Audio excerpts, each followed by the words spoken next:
dapat bibit. Oke, setelah ini kita goreng dulu bibisnya. Rasanya gurih, manis, enak.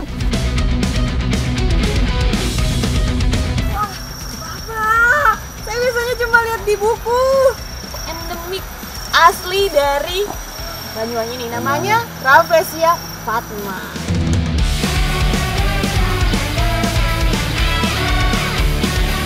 Wow, banyak banget,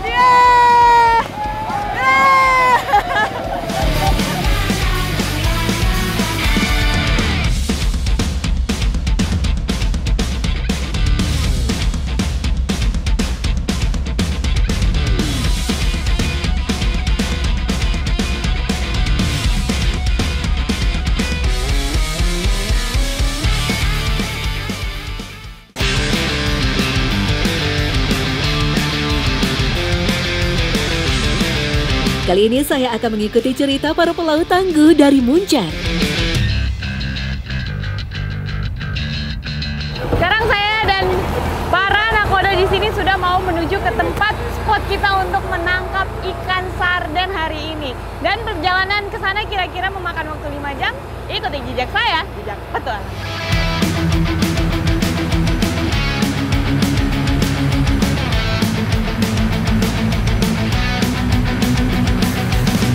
Jadi biasanya kalau berangkat seperti ini tidak hanya satu tim saja ya Pak. Biasanya yang lain juga ada. Di belakang saya tuh sudah banyak sekali kapal-kapal sererek yang mau ambil buruannya, yaitu ikan-ikan di laut sana.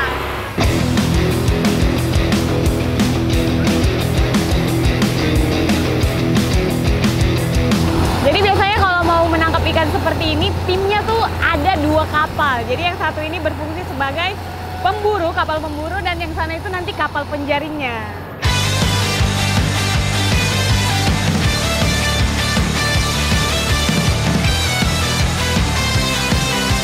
Kapal pemburu yang saya naiki menggunakan 4 mesin karena untuk kecepatan akselerasi. Jadi tadi kita nyebrang dari Banyuwangi dan sekarang lokasinya kita tuh sudah di tengah-tengah antara Bali dan Banyuwangi. Jadi di tengah-tengah sini. Wow, dekat sekali sama Bali. Dan waktu saya ini sudah ganti waktu Bali, bukan waktu Banyuwangi lagi. Saat bulan gelap merupakan waktu yang tepat bagi nelayan selerek Banyuwangi untuk memetik hasil laut. Spot pencarian ikan kali ini langsung berhadapan dengan Samudra Hindia, jadi harus mengakrabkan diri dengan alunan gelombang yang cukup kuat. Jaring pertama sudah ditebar. Butuh kerjasama dan koordinasi untuk menjaring ikan menggunakan 2 perahu selerek. Oke, ini lagi tarik talinya buat ditaruh ke bawah, tapi ini masih talinya saja, jadi masih panjang waktunya karena jaringnya juga gede. Ini agak oleng-oleng, saya nggak bisa bantuin.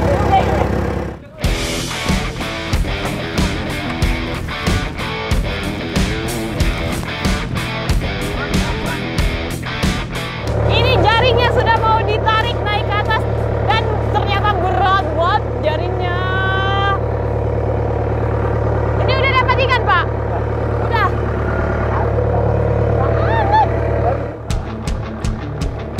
Inilah salah satu teknik menjaring unik yang dimiliki nelayan Banyuwangi.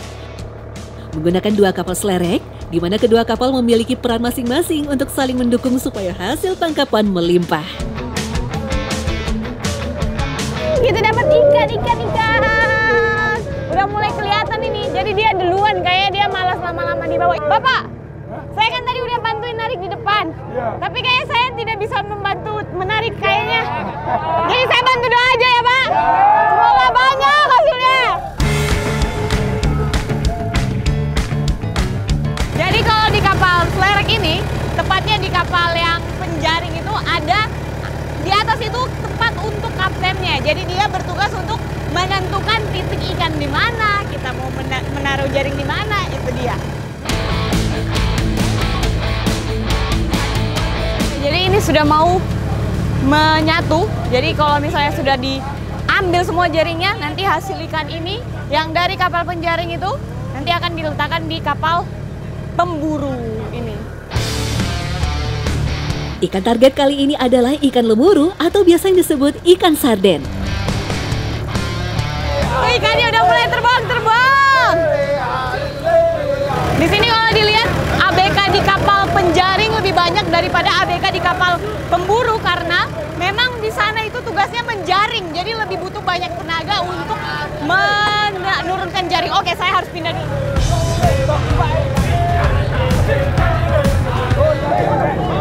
Setelah menunggu beberapa jam, akhirnya ini dapat juga dan sudah mulai kelihatan itu ikan-ikannya udah mulai lompat-lompat. Ini hasilnya lumayan lebih banyak lagi nih. Wah, itu banyak sekali itu.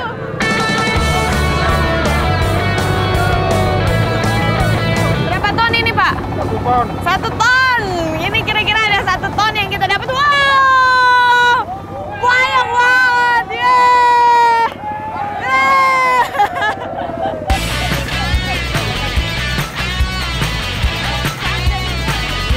Jadi ini memang kerja sama timnya kompak sekali. Di sana sudah narik, sekarang sini kapal buruannya siap untuk menampung ikan-ikannya.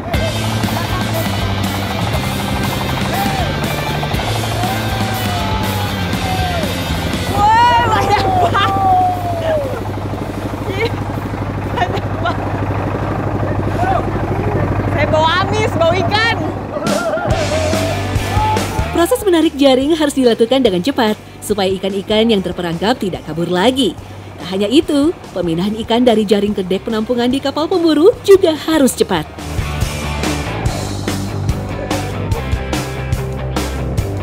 Jadi ini hasilnya hari ini sudah langsung dimasukkan ke dalam tempatnya biar dia tetap segar dan untuk nanti disalurkan kembali ke pasar. Sekarang kita mau kembali lagi ke darat dan seru sekali hari ini karena kita dapat lumayan banyak. Ikuti jejak saya, jejak petualang.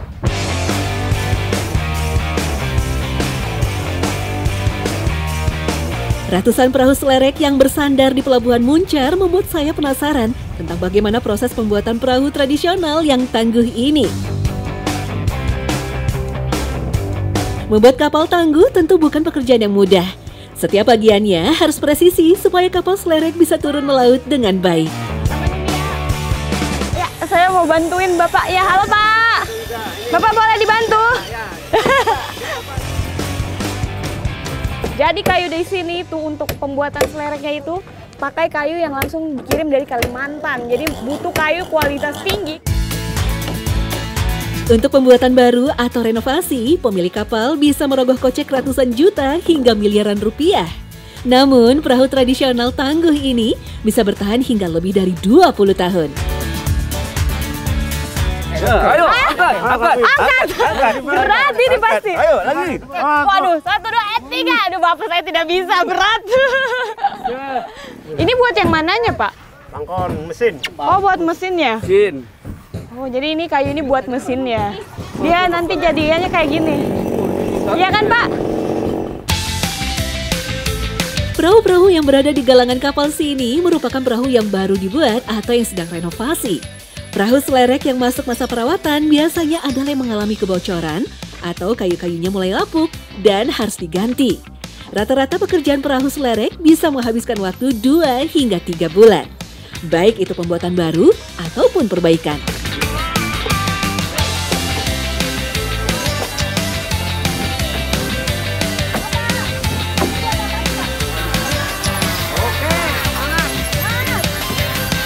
Dianugerahi oleh Tuhan laut yang luas, ikan yang melimpah, masyarakat di Indonesia juga memiliki karakter masing-masing atau ciri khas masing-masing untuk menangkap ikan di laut. Seperti di Banyuwangi ini yaitu kapal selerek.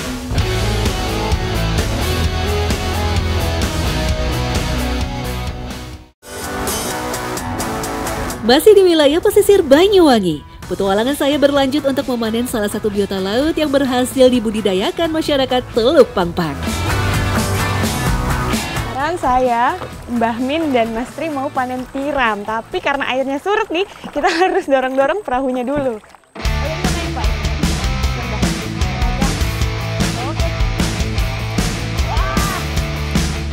Sehatnya ekosistem mangrove di Tegal Delimo membawa berkah alam yang melimpah bagi masyarakatnya.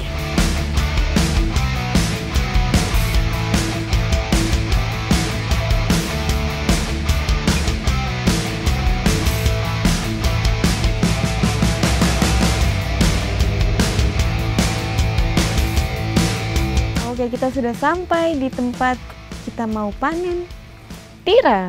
Wah, ini kedalaman lumpurnya kira-kira berapa ya?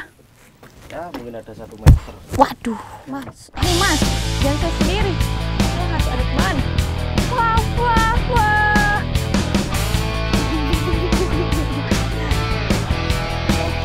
Tiram merupakan keluarga bivalvia, bisa kita jumpai di wilayah pesisir yang terpengaruh pasang surut air laut. Jenis kerang satu ini hidup menempel pada media kayu atau batu yang terendam air. Tidak perlu perawatan khusus karena dia bisa berkembang biak dengan sendirinya. Selain untuk dibudidayakan dan diambil dagingnya, secara ekosistem tiram memiliki peran sebagai filter bagi perairan. Kerang akan menyerap residu dalam air sehingga kandungan oksigen dalam air di habitatnya kembali normal. Harus hati-hati saat memanen atau memegang tiram. Nah, ini tiramnya tuh tajam-tajam, jadi saya mau membuktikan ketajaman tiram ini dengan seutas tali. Di seutas talinya kita coba ya. Sabar. Au, kena tangan saya. Sabar, sabar. Saya mau bikin talinya putus tapi kena tangan saya. Tapi ini sudah terbukti kalau memang tajam. Aduh. Meskipun keberadaannya di Teluk Pangpang cukup melimpah, namun nelayan tiram menerapkan sistem panen selektif sesuai permintaan. Cuman kalau di sini itu ada penanda tempat-tempat yang dibudidaya tiram ini. Jadi tandanya tuh kayak ranting-ranting ini supaya menandakan kalau itu adalah tempat budidaya tiram. Dan di sini kira-kira ada berapa nih, Pak? Total tiram semuanya nih. Ya ada kira-kira ada 1 ton satu desa. Wow, bisa sampai mencapai 1 ton. Bahkan lebih kayaknya saya lihat-lihat. Soalnya dia tuh masih bisa hidup lagi. Yang ini akan tumbuh lagi barunya. Bapak sorry saya lempar ke atas. Ini kan tadinya cuma 1. Nah, terus setelah 3 bulan dia jadi bisa berkembang sendiri. Iya, jadi dia tuh memperbanyak diri. Makanya nggak habis-habis kalau budidaya tiram itu. Lokasi budidaya di sini rata-rata berada di tepi aliran air. Tujuannya tentu saja untuk mempermudah panennya. Karena semakin ke dalam, lumpur semakin tebal dan susah untuk dijangkau. Ini Bah, cukup Bah. Oke, Nelly. Ya. Ini kiranya sudah banyak manennya. Kita karena sudah sore kita pulang dulu. Oh, ini sudah cukup, Mbak? Ya, sudah cukup. Wah, jadi ini panenan kita hari ini nih sudah cukup. Seru sekali. Ikuti jejak saya, jejak petualang.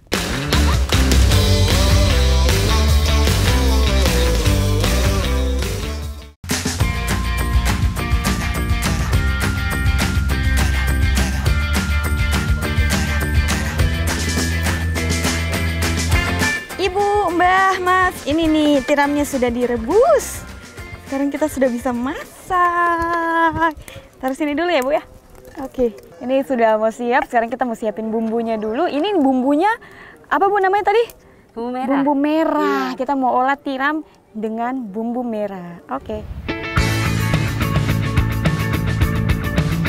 Seafood jenis kerang memang paling enak kalau diolah saat masih segar. Hal tersebut untuk menghindari naiknya kandungan zat amoniak dalam daging tiram.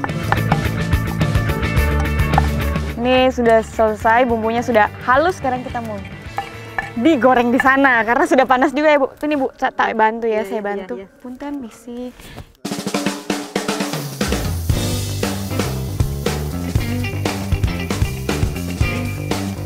Ini udah mulai mateng ini dia bumbunya, sekarang boleh dimasukin ya, Bu.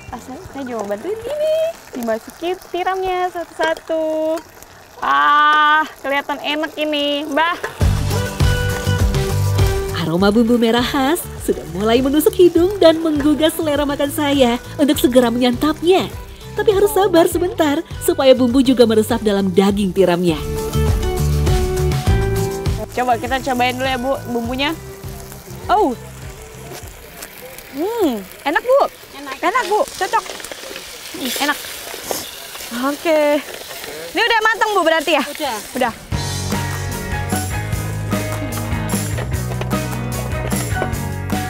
Sekarang kita mau mencoba makanan ini yang sudah dituang di depan sini. Kayaknya enak banget, saya sudah tidak sabar Ya Bu, mari kita makan Mas. Pak, ayo kita makan, coba dulu. Wah. Oke. Gue cobain ya. Makan Pak, Bu, Mas. Enak ya? Enak. Dagingnya lembut, kenyal. Terus bumbunya pedas manis.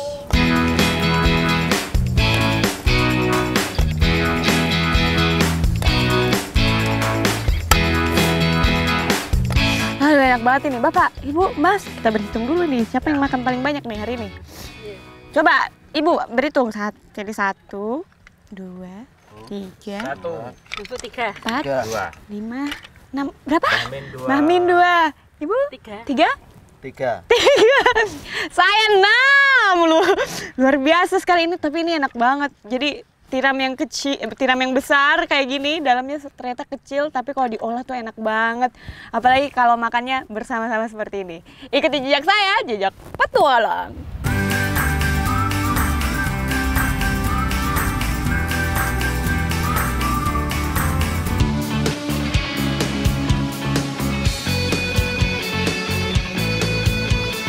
Berada di ujung timur Pulau Jawa, secara geografis, kontur alam Banyuwangi sangat beragam. Mulai dari wilayah laut dan pesisir, dataran rendah, hingga dataran tingginya memiliki potensi alam yang sangat kaya. Saya sedang berada di Desa Papring dan sekarang kita mau masang pintrang untuk menangkap garangan yang sering sekali mengganggu ternak warga, khususnya ayam-ayam kecil. Ikuti jejak saya, jejak petualang. Pemasangan pintreng atau jebakan garangan tidak bisa sembarangan. Biasanya ditempatkan di lokasi yang memang menjadi lintasannya di alam liar. Jadi ini dia namanya pintrang. Ini kita lagi masang karena memang dari kelihatannya memang sederhana sekali. Bahan-bahannya ini dari bambu. Terus ini juga semuanya pakai kayu. Dan pakai kail ini. Juga untuk Hingga saat ini, pintreng menjadi salah satu alat tangkap garangan yang cukup efektif. Karena garangan merupakan binatang nokturnal, jadi masyarakat pun susah untuk bisa memburunya secara langsung. Ini sudah selesai masangnya, sekarang kita mau simulasi dulu Pak, biar kelihatan gitu caranya nanti si garangan ini gelantungan gimana. Ceritanya tangan saya garangan. Wah, tapi kencang banget Pak memang dia ini ya, langsung zut. Langsung ketangkap, tapi memang berarti garangannya nggak bisa kemana-mana ini. Wah, udah, kita mau masang lagi. Dan setelah ini, setelah pasang, kata Bapak tadi ada perangkap yang sudah dipasang dari tadi malam. Jadi kita mau lihat apakah di sana akan ada hasilnya atau tidak. Kita akan lihat. Ikuti jejak saya, jejak petualang. Di pohon ini kah? Ih Pak, kayaknya ada yang nyangkut. Ada yang nyangkut tuh Pak. Iya Pak, iya Pak. Ayo Pak, kita ke sana Pak. Coba. Aduh.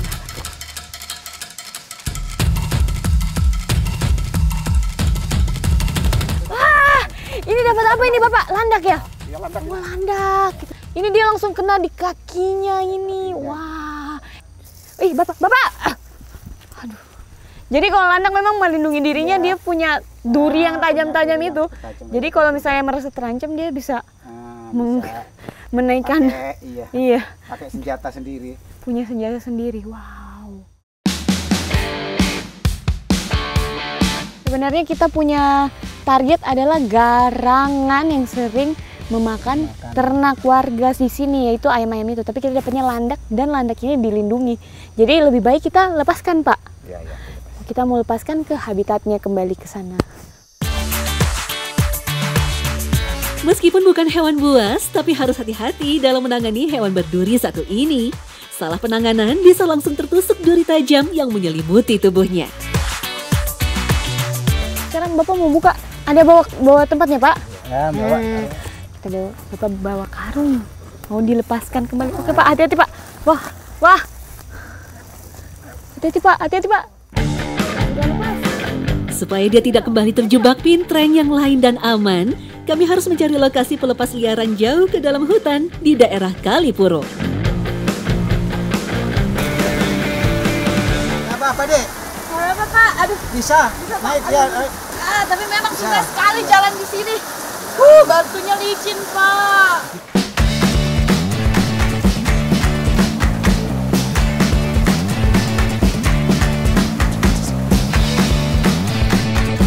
Petualangan kali ini memberi saya kejutan yang luar biasa. Jalur trekking saya ternyata juga merupakan habitat salah satu bunga langka yang sedang mekar saat ini. Baru sekali nih lihat Rafflesia mekar. Wah, Bapak, saya biasanya cuma lihat di buku.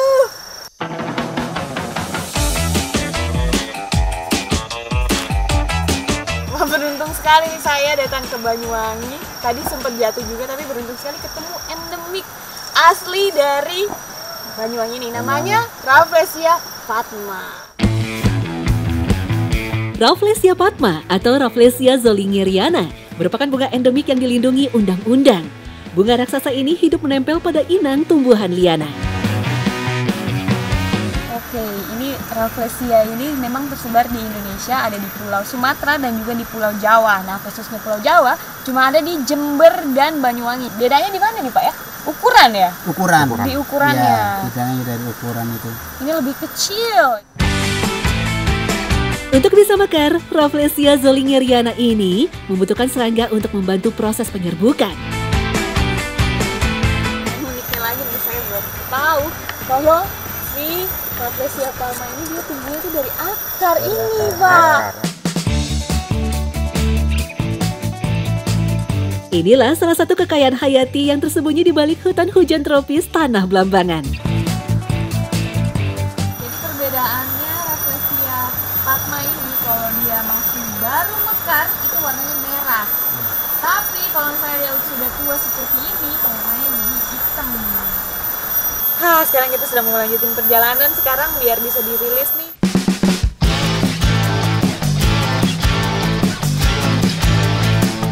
Sepertinya lokasi di sini cukup ideal untuk menjadi rumah baru landak yang kami bawa. Ini kita sudah sampai di lokasi pelepasannya nanti karena ini sudah jauh juga dari pemukiman dan juga ini di dalam hutan sekali. Jadi ini tempat yang pas untuk melepaskan landaknya kembali ke habitatnya. Oke Pak, boleh Pak? Semoga dengan memulangkan landak kembali ke hutan bisa menjaga keseimbangan rantai makanan di sini. Karena hewan pengerat satu ini juga merupakan pengendali ledakan jumlah serangga di alam. Petualangan saya kali ini seru sekali karena kita bisa melihat bunga tadi Rafflesia Padma dan sekarang kita mau lepasin landak. Jadi kita harus melindungi hewan dan tumbuhan yang dilindungi di Indonesia. Ikutin jejak saya, jejak petualang. Oke Pak, ayo Pak. Bye-bye.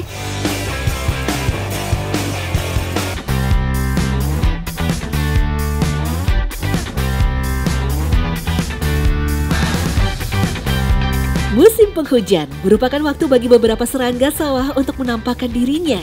Tak terkecuali yang hendak saya buru bersama masyarakat Desa Alian, Kecamatan Rogo Jampi, Banyuwangi kali ini. Masih dari Alian, Banyuwangi. Sekarang saya, Pak Gatot, Mak Sun, dan Mas Wahyu mau cari kumbang air yang hidupnya di sawah-sawah ini. Di sini namanya bibis. Ikuti jejak saya, jejak petualang.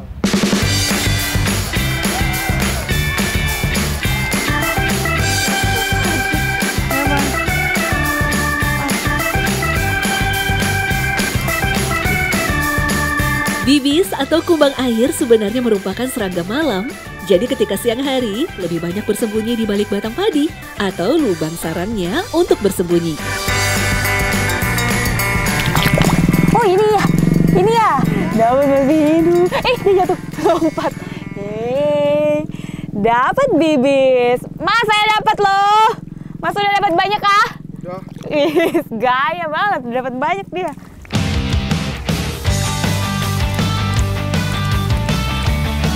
Tak ada alat khusus untuk mencari bibis. Cukup mengandalkan tangan kosong, kejelian mata, dan kecepatan untuk bisa menangkapnya.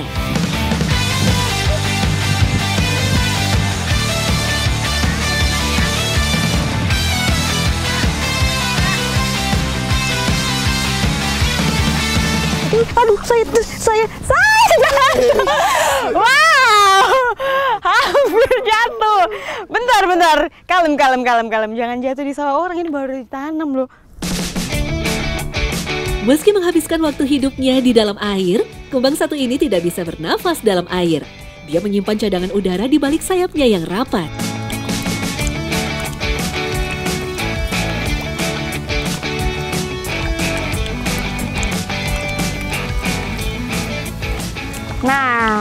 Kalau bibis itu ternyata dia cuma datang ketika musim tanam seperti ini nih. Jadi ini waktu yang pas sekali buat kita mengambil bibis. Ini dia satu, ada satu. Oh, tapi ini bibis bayi yang tadi. Ya udah, kita lanjut lagi. Jika dilakukan bersama-sama, tidak butuh waktu lama untuk mengumpulkan buruan kali ini. Mas, Pak, Bu, udah banyak kah? Mau lihat dong. Siap diolah ya? Wah. Ini sudah lumayan ini kita hari ini dapatnya bibisnya. Wiu. Lumayan banyak dan masih hidup juga semuanya. Ini kita mau olah jadi masakan bumbu sangar goreng bibis. Ikuti jejak saya, jejak petualang.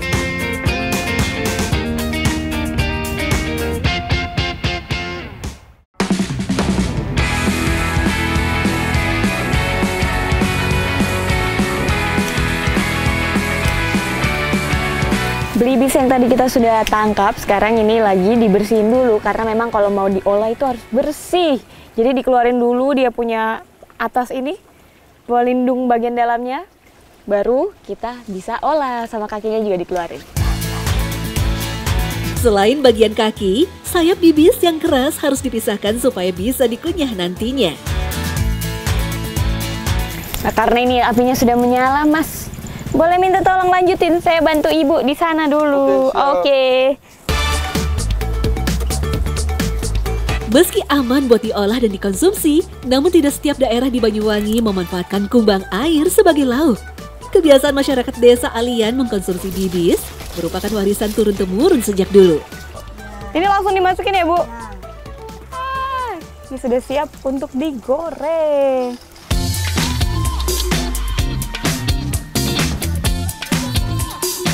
Oke, setelah ini kita goreng dulu bibisnya, baru nanti ditambahkan bumbunya. Wow, udah kelihatan ini sudah mulai berubah warnanya. Ibu, ini kayaknya enak sekali. Bau bumbunya yang ibu lagi ulek juga udah kencium sampai sini nih. Menggoreng bibis sampai kering, tujuannya supaya tekstur rasanya lebih renyah saat dikunyah. Warnanya sudah berubah kecoklatan, jadi sekarang kita mau masukin bumbu. Udah bisa ya, Bu, berarti? Oke, masukin ya.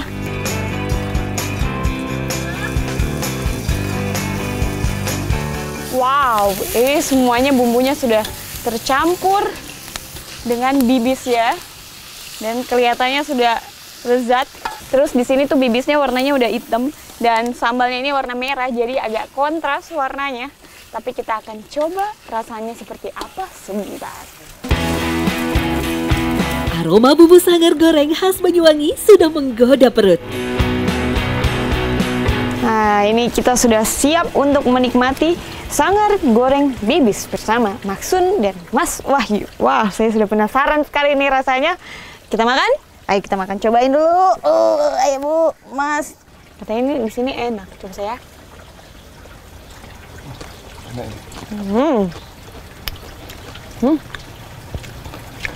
Rasanya gurih, manis, enak.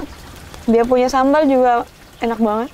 Jadi jangan tertipu sama penampilan, guys. Walaupun dia hitam, tapi rasanya tetap manis. Perpaduan yang pas antara bibis goreng kering dengan bumbu sangar goreng. Menurut saya, daging sangar goreng bibis ini lebih enak jika dibanding belalang yang sudah umum buat dikonsumsi. Dan memang bibis ini rasanya enak sekali. Masyarakat Alian tuh biasa mengkonsumsinya dengan bumbu sangar goreng ini. Dan rasanya memang tidak dipungkiri kalau lezat sekali. Ikuti jejak saya, jejak petualang.